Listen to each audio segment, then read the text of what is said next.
So that animal that got sick yesterday and got a shot of Zactran, I'm not exactly sure what's going on with him because he's not coughing or nothing, but he has the worst diarrhea that I have ever seen in my life.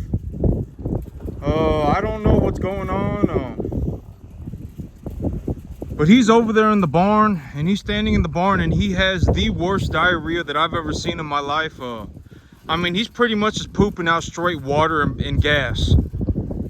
And he's standing in the barn, and I gave him a shot of Zactran 24 hours ago.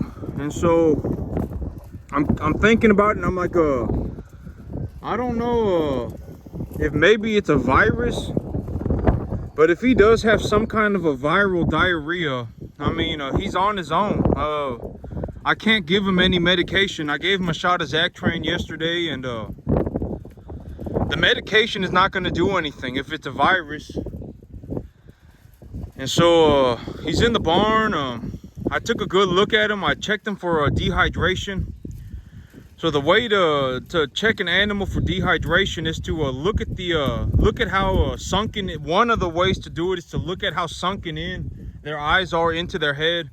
But maybe I'll, what I'll probably end up doing is giving him a shot of Banamine. I'll give him a shot of Banamine here in a minute, and I'm gonna see what happens to him. But I'm not exactly sure what's going on with this one. The worst diarrhea that I've ever seen in my life. I mean, he is just even when he walks around, I mean, he's I mean, it's legitimately just like liquid and gas coming out of his rear end. I haven't ever seen this before. And so and I've seen a lot of stuff that happens to cattle. I haven't ever seen diarrhea that is this severe before in my life. And so I'm gonna have to keep an eye on him. I'll give him a shot of Banamine here in a minute, but everyone else is doing just fine. Yesterday, I sat down and I took a look at everything because my CPA, I'm essentially April 15th is the new tax year every year. So April 15th is tax day. And so I essentially have 365 days to figure out what I'm gonna do in terms of my taxes. And here's the thing is that last year I made about $34,000, right? I made about $34,000 of net profit on my field last year after taxes. That's about how much money I brought home. But this year, here in about the next 3 months, I'll be bringing home about somewhere between $15,000 and $20,000 over the next 3 months. Over the next 5 months, over the next 3 months, I'll be bringing home about $15,000, $20,000, and so I'm going to do drastically better this year than I was last year. It's only been 3 months for the year, and it's only been 3 months for the tax year, and I'm already bringing home about 15, 20 grand. And so I really got to get on top of my taxes this year, so that because here's the thing is that last year, if you make or like me, whatever the number was, the more money that you make, or the more money that anybody makes in America, the more taxes you will have to pay. And so I don't want to be messing up my taxes when I'm making a drastic sum of money. Like it's okay to kind of, like if you kind of make a small little hiccup when you're if you're making 80 grand a year and you make a small little hiccup on your taxes, it's not a big deal. But when you're making 280 grand, it's kind of a big deal, because if I mess up my taxes on 280 grand, if I mess up my taxes on 200 grand and I end up owing taxes, okay, so here, on a piece of paper yesterday, because when you like me personally, I have found that when you have to learn, or excuse me, when you do learn a different way to, because essentially what I was doing was incorrect, right? I mean, I was doing my taxes incorrectly, or I was thinking of my taxes incorrectly, and so my CPA, told me how to do it correctly, right? I was told how to do it correctly, and so I had to rethink everything that I'm thinking. But when you have to think of, what I have found is that when I think of something new, it takes a couple of times before it really starts to make sense to me. And so yesterday for about an hour, I just sat down on a table and I pulled out 3 pieces of paper, and I went through 3 different scenarios. And on scenario 1, I only invested what I earned. In a scenario 2, I invested I invested properly to reduce my income taxes to zero, and on situation 3, I did something in between and bought myself a new truck. And so okay, so this is what is actually happening to me, and this is what I see. This is what I see. So if I run this business, right, and let's say this year I bring home about 60 grand on my cattle business. I bring home about 50, 60 grand on my cattle business. If I bring home 50, 60 grand and then I bring home 40 grand from a W2, I'll essentially make 100 grand. So I'll make 100 grand if I invest 100 grand, or excuse me, if I make 100 grand and I live on 40, I'm left with 60, right? I'm left with 60 grand, but on 100 grand, I will have to pay about a third of that in taxes. So I will have to pay about $35,000 in taxes, $40,000 in taxes. And so if I make 100 grand and I live on 40 and I pay 35 grand in taxes, I will be left over with 25 grand. That is it. All I have is 25 grand left over. That's it. But if I make 100 grand and I go to the bank and I say, give me a loan for 200, give me a loan for 200 grand. And I take that 200 grand, or excuse me, essentially if my living costs are 100, or excuse me, if my living costs are 40 grand, if my living costs are 40 grand, and I go to the bank and I say, give me a loan for 140, and I have 60,000 cash in the bank, or I could even go and ask for 200, and if they don't give me 200, I can then ask for 140. But 140 to about 140 to $250,000 is about what I would need. And so if I go to the bank and I say, give me a loan for 140, and I have 60 in the bank, and I made 100 for the year, and I invest 200. If I purchase $200,000 worth of cattle, I'll be purchasing about 240 to 250 animals. So essentially, one of the things that I did in my mind yesterday was I told myself not to think about the numbers, because if I think about the numbers, I'm not really even doing anything. I need to think about the work. Do I think that I can run 250 cattle by myself? That is the big question. That is the $1 million question. Do I think I can run 250 cattle by myself?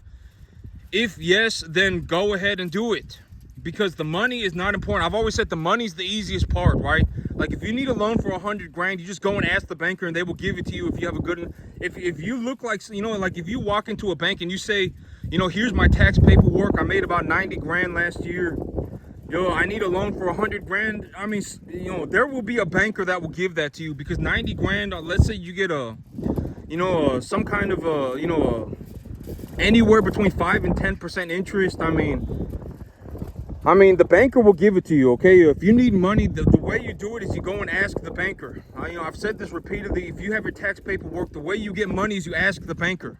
You do not go to your family. You do not go to your friends. You go to the banker. The banker will give you the money, and then they will hold your balls on the line for the money.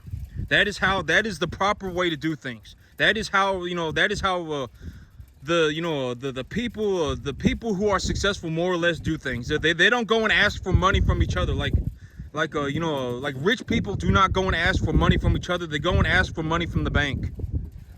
And so if I go to the bank and I say I made a 60,000 net profit, and I have a $40,000 living expense, and I can write off half of my expenses. If I purchase cattle this year and I intend to sell them next year, and I can write off half of that, then I will need to purchase $200,000 worth of cattle to write off 100 grand of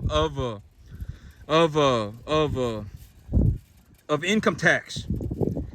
And if I do that, I get to keep all of my money. I do not owe any income tax at all. But if I do that, I am now in a situation where I need to run about 250 cattle a year by myself. And why do I keep saying I need to run the cattle by myself? And I will put things into reality perspective for y'all, okay?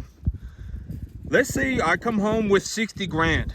Who am I gonna hire? Am I gonna go and hire a vet, right? I mean, the vet's gonna want to get paid.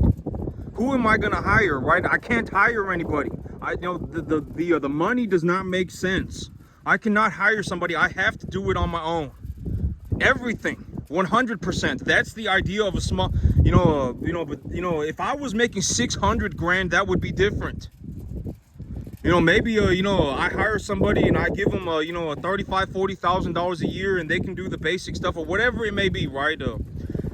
Whatever it may be, you know. If I was making 600 grand, it would be different. But the thing is about the reality of my situation is that if I make 60 grand, I am on my own. And this is why I'm trying to, you know, show y'all on YouTube that if you are looking to get in the cattle business, you are going to have to learn how to do everything on your own entirely. If you actually want to get started in this business, unless you have some massive reserve of cash, if you have a massive reserve of capital, I mean, if you are sitting on like tens of millions of dollars, then go and do whatever you want at that point. I'm just saying, if you don't if you want to copy and paste my business plan, right? Like I'm gonna invest about $750 a month, and I'm gonna make about a $6,000 net profit. If you want to be in, if you are looking to be in that situation, you are gonna have to do everything on your own. You're gonna have to feed. You're gonna have to, you know, come up with your own cattle diet. You're gonna have to come up with your own soil mineral program, soil fertility program. You are going to have to run your own medication for the animals. You are going to have to go to the sale barn and bring home your own animals. You are going to have to do everything on your own. You have to. I mean, if you hire somebody, you will lose all of the money that you could have possibly made. All of it. I mean, what are you going to do? You're going to come home with 10 grand? Is that the plan, right? I mean, that's not a good plan. What are you going to come home, you know, because, you know, it's just not a good plan, right? If you're making 60 grand, you are on your own. That I am on my own. I have to do everything by myself. I have to run the cattle by myself. I have to grow the grass by myself. I have to go to the sale barn and bring home pick the animals by myself. I mean, I have to do everything on my own. Because if I hire somebody to bring the animals to me, if I hire somebody to go and choose to go and buy animals, if I hire somebody to put the cattle feed together for me, if I hire somebody to take care of my animals, I'm in debt man, I'm losing massive sums of money. And so, you know, you have to learn to do everything on your own. And that is what I mean by, if you really want to do this, it's going to take you a minimum of 12 years. I would just say realistically, it's going to take you 15 years. Realistically, just be ready to spend the next 15 years of your life working 7 days a week to get to this point. Because if you don't, then you're not going to be able to do this. And if you try and go and do this, you're going to throw yourself off a cliff, and then you're going to lose all your money. You know, I would be willing to bet, you know, and if okay, when you look at somebody, right, if the person looks like a complete moron, do not take advice from them, right? I mean, if somebody comes up to you and says, I'm on some mystical, magical adventure, and I don't need to work 15 years, and you know, and I was just born a farmer, and you know, do not take advice from them. Don't do it. If you do it, they are going to lead you astray, and you will never come back. That is why when I make these presentations, I'm looking to be as objective as possible, right? I use this vaccination. I use a modified live vaccination and a tetanus blackleg vaccination. I put the animals on a 65% TDN variable protein diet. I raise 1 to 1.5 type medium large animals. I go on the commodities market and look at the feeder cattle price. I take a 10% deduction because I have Texas cattle and cut that number in half. And when I cut that number in half, and then when I go to the market, I take a look around and see what the animals are selling for. And half of the, if I take a 10% deduction off of the feeder cattle price and cut that number in half, that is the amount of money that I'm looking to invest per animal when I bring them in. And when I talk about grass, you know, the general idea of a grass is that it uses roughly a 10-1-7 NPK, mineral ratio, and my field, even though it has a pH of 7.4, there are potassium deficiencies on my field, and there's also a pretty severe sulfur deficiency on my field as well. I average 3 to 4 inches of rain a month. I think objectively, right? I do not just go start walking off into I fell out of heaven to seven land. My life's a mystical, magical journey. I do not do that stuff, right? Because at the end of the day, you know, if I'm just going to be completely honest with everybody. I do not get like a kick out of saying this. I'm not like saying this to put this in your face, but I'm just going to be honest with you. If you start walking down I fell out of heaven to seven land, and I was born for a mystical, magical journey, you are never coming back. Ever. I mean, the chances of you coming back to reality are like less than 1%. And it's kind of a small miracle to have even made $30 to $35,000 on my farm last year. It is kind of a small miracle. Here in the next 3 months, let's just be honest, I'll probably well, in the next 3 months I'll probably make about 15 grand, but I will probably make about $5,000 a month just starting 2 weeks ago. 2 weeks ago when I brought home that $6,000 check, or I'll probably be bringing home about $5,000 a month from starting by about 2 weeks ago. Last 2 weeks ago I probably, out of that $6,000 check, I probably made about $2,500 of net profit. And I have a lot of steers here too. I have a lot of steers, and once they're large and ready to go to market, if you take a look at them, you're gonna see by what I mean by when I say these are the kind of animals that I look for. Except for this one's this one right here and this one right here. I got three more of a planer type animals, and this is one of them. But even this one, right? Even though he's a planer type animal, look at how long his legs are, right? If they're tall, if they got long legs, the chances of them going up in weight are drastically higher. They're gonna weigh more. They just are. If they're more muscled, like you can tell that this animal's if they got real long legs. I mean, look at their legs, right? But this is one of the things that I look for when I go and purchase my cattle, is I look for animals with real long legs and thick bodies. But the long legs and good muscling on them, decent to good muscling and long legs. Because if they have real long legs on them, they're gonna weigh more. They're gonna put on the pounds faster. And so yep. But that's if you take a look at my animals, you're gonna see almost all of my animals look like this, right? I mean, almost all of them. But here's an example of an animal that doesn't have very long legs, but is very, very, very well muscled. You see this one right here? He doesn't have very long legs, but he is extremely, extremely well muscled. And also these continental type cattle, they tend to be more lean looking. The English type cattle and the continental type cattle, they put on fat differently from my understanding. But this is an animal. This is a very good example of an animal with maybe a medium sized legs, but extremely well muscled. And so but that's what I look for in my cattle. When I go to the sale barn and I take a look around, essentially what I'm looking for is a beef animal with long legs and a thick body. If I were gonna make things very simple, that is what I'm looking for: a beef animal with long legs and a thick body. And if but that's how I do it, right? I go onto the commodities market. I look at the feeder cattle price. I take a 10% deduction off of the feeder cattle price. I cut the number in half. I get that number. I go to the sale barn. I take a look at what the people. Sometimes people will pay a little more, or whatever they got going on.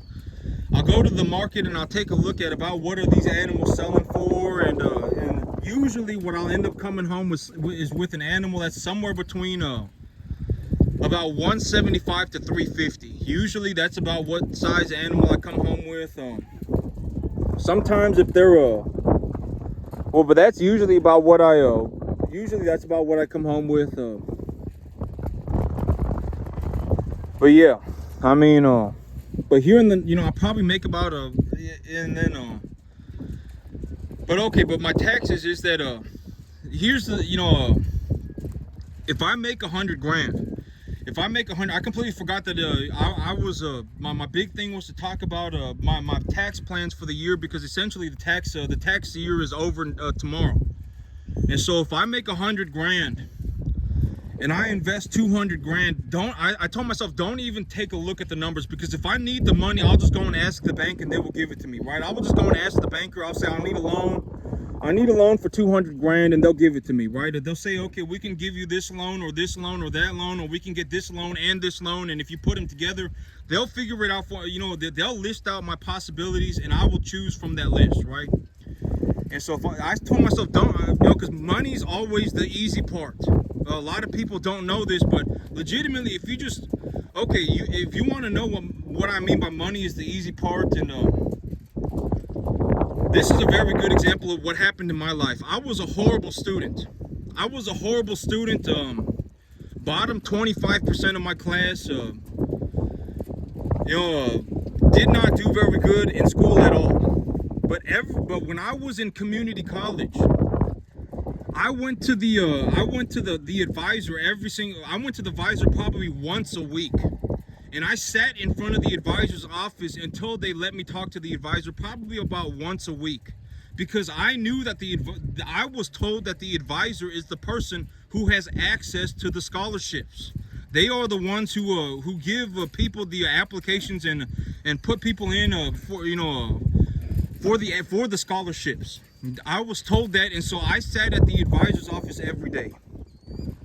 And I was a horrible student, but they still gave me money for school. Still did. But it's the same way for the bank. If you just go and ask the banker will give you the money. A lot of people don't know that banks are not there to just hold on to your money. Like if you go to the bank and the only thing you do at the bank is make deposits, the bank is not there to hold on to your money. The bank is there to give people loans. And so if you ask the bank will tell you what they will give you. And so money is always the easy part. So that's what I say. Like if you're looking to start a farm, don't even consider the $2,000 a month. Don't even consider the $1,000 a month. Don't even consider that. Don't even disregard that and think about what you would need to do. If I was given $1,000 a month and I was also $30,000 in debt and I was given $1,000 a month, could I run 50 cattle a year by myself? Think about that. And if you can't think, and if you're watching my videos, think about that. How do I run 50 cattle a year? Or excuse me, how do I run 100? If I run 50 cattle at a time and I run 125 cattle a year, what would I need to do? Think about that. Don't even consider the $1,000. Don't even consider the $20,000 loan. Don't even consider it. Like if I was going to give you sincere advice, could you run the cattle? Could you grow the grass? Could you run the business? And if you can't, you need to get focused on doing that stuff instead of worrying about the money. Because if you could do it, the $1,000 a month is not going to be what stops you. I almost guarantee you, if you looked at me and you told me you're going to have to invest $1,000 a month to make 60 grand a year, I'm not worried about the $1,000 a month. I'm focused on making the 60 grand. And so, you have to learn to think properly. If you need money, the bank will give it to you. And so this is what I mean. I thought it through. I wrote it down on a piece of paper, and I said, okay, so if I come home with 100 grand, and I pay 35% taxes on it, that's 35 grand. And I live on 40,000, that's 75,000. So after it is all said and done, I walk away from this thing with about 25 grand in my pocket at the end of the year. But if instead I go the other end of the budgeting, if I go to the complete opposite end, what I can do is I can take a loan for 200 grand and I can purchase about 250 cattle. And if I purchase 250 cattle, I walk away from this thing with about 60 grand. If I walk away, I walk away from this thing with about 60 grand. But if I have 250 cattle, even if I lost a third of them, if I tripled their weight on grass, because I always say my farm is not a cattle farm. I am a grass farm. I sell grass. And that's my number one advantage, is that I am very, very, very good at growing grass. That is my number one advantage, right? And so if I put these animals on grass, if I take a loan for 200 grand, and even if I lose a third of them, if the feeder cattle market goes even relatively sideways and I put these animals on grass and I 3.5-fold their weight, I will still make a net profit. I will still make money. And so, granted that the plan is not to lose a third of my animals, in all honesty, I know that this sounds horrible, but if I were to like I've been thinking about, what do I see my future farm to look like, right? I've been thinking about that too. What do I think my future farm is going to have to look like? And a part of the infrastructure will need to be for calves that are deathly ill. If they are deathly ill, they will need to be put in a separate pen. I know that sounds horrible, but I will do the best that I can to save them. But if they are deathly ill, they will need to be separated from the herd. And I will do the best that I can for them, but that will need to be a part of the infrastructure, right? I will need to have a pen to put the animals in if they are deathly ill. And so, I know that sounds horrible, but it's, we're just gonna have to. If I'm gonna run this business, I need to be honest with myself. I need to be honest with myself, and I need to think about what is my farm gonna look like. Now that I know, how to properly run taxes for a farm, what am I gonna do? I need to consider all these things, right? I need to consider all of it. And so, but if I take a loan for 200 grand and I invest that into a cattle business, I will come home with about 250 cattle. And I could run 250 cattle a year, I could run 250 cattle by myself. It's not that big of a deal. If I honestly had 100 acres, I've already got 50 animals. I mean, if I had 100 acres, I could probably run even more than 250. And,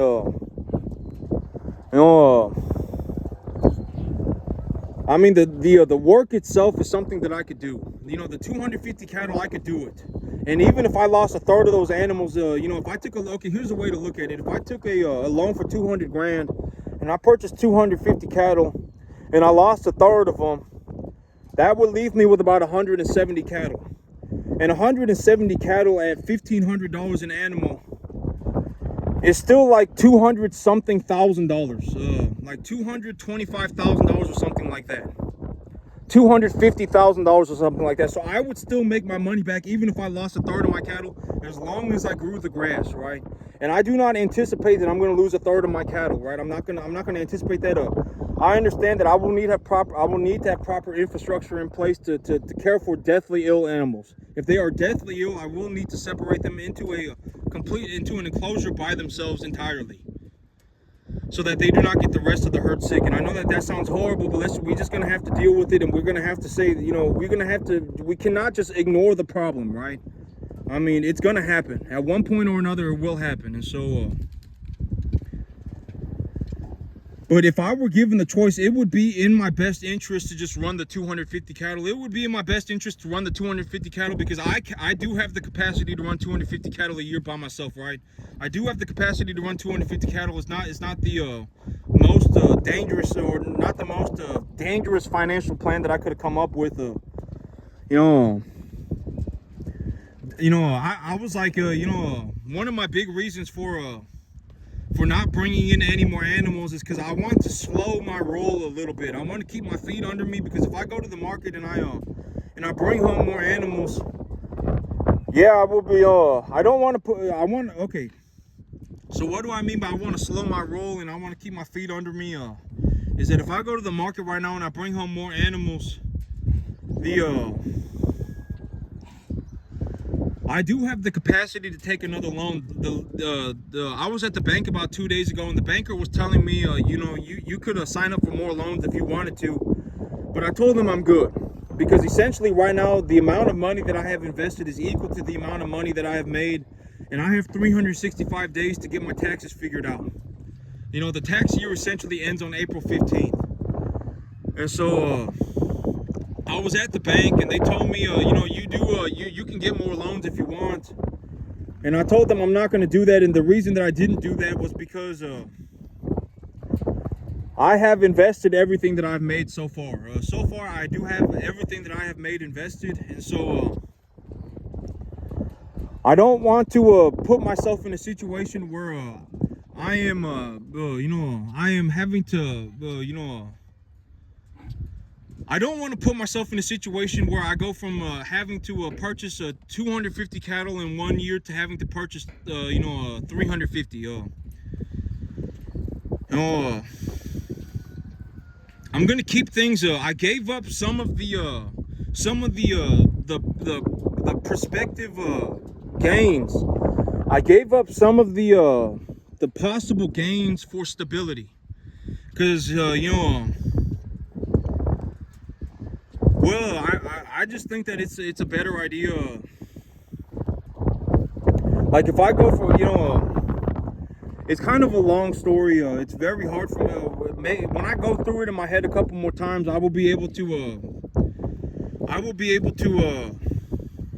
elaborate on it further. But I essentially gave up some of my potential gains for stability, because as of right now, I'm already making about $5,000 a month.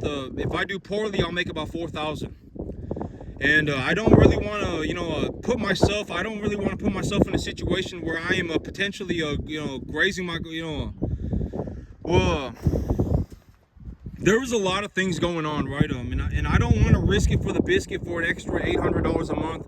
I just don't want to do that. I don't see that. And if I do that, then I'm gonna have to, by the end of the year, I'm gonna have to, it's turned into a mess. And so I looked at my plan, and I made an objective plan for myself, and I decided that this is objectively the best course of action for me. And so yeah, there's a lot going on, but I did a lot yesterday. I took a look at everything, and I had to think about things a little bit differently because I was doing things incorrectly. But I've got a handle on it, and yeah, that's it for me today, YouTube. Y'all have a good one.